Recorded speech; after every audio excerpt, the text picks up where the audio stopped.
Hey, what's up guys? Welcome to Radco. I'm James Alvarado.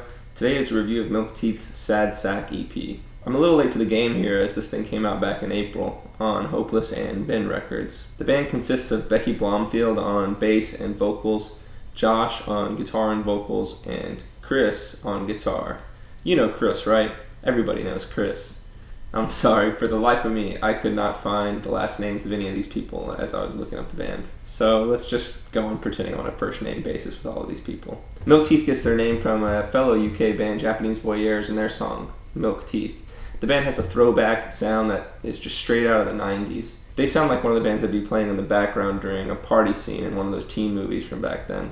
The sound is mostly grunge with some other influences thrown in. You have heavily distorted walls of guitar here, a big drum sound a la Melvin's Houdini, and the band is really owning the sound too, as evidenced by their music videos and their merch. The band sells a shirt that straight up has a picture of animated icon Daria on the front of it.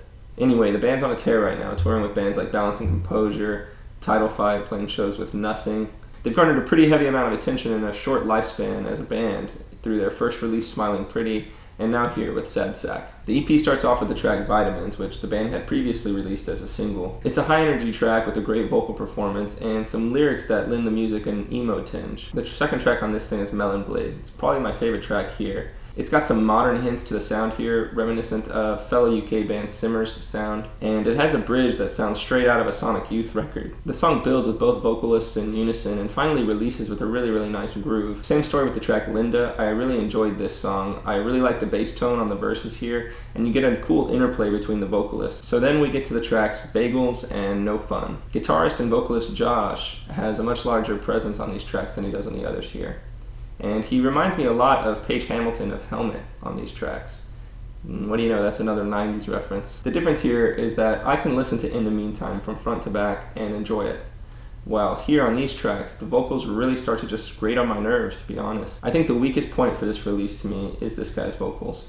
And it's sad for me to say because I didn't mind them at all on Smiling Politely. But here, the forced nature of them bothers me and just leaves me wondering what the songs would sound like with Blomfield's vocals throughout. Finally, on this EP, you have the track Trampoline. The male vocals didn't bother me nearly as much on this track, and I liked their subdued approach on the verses. I really liked the songwriting here. I thought the track was a great closer and a glimpse into the band's ability to not just be a grunge revival act.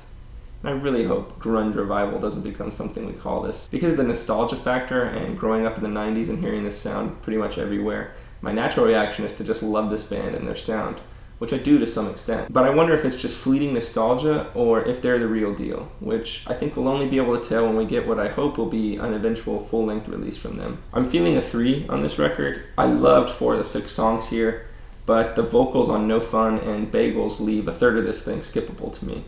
What did you guys think of it? Let me know in the comments below. Like, subscribe, share. You can reach us at radco on almost all social media. Check out radcompany.com for more content. Email me at contact@radcompany.com. And that's all I got. I'll see you guys on Friday.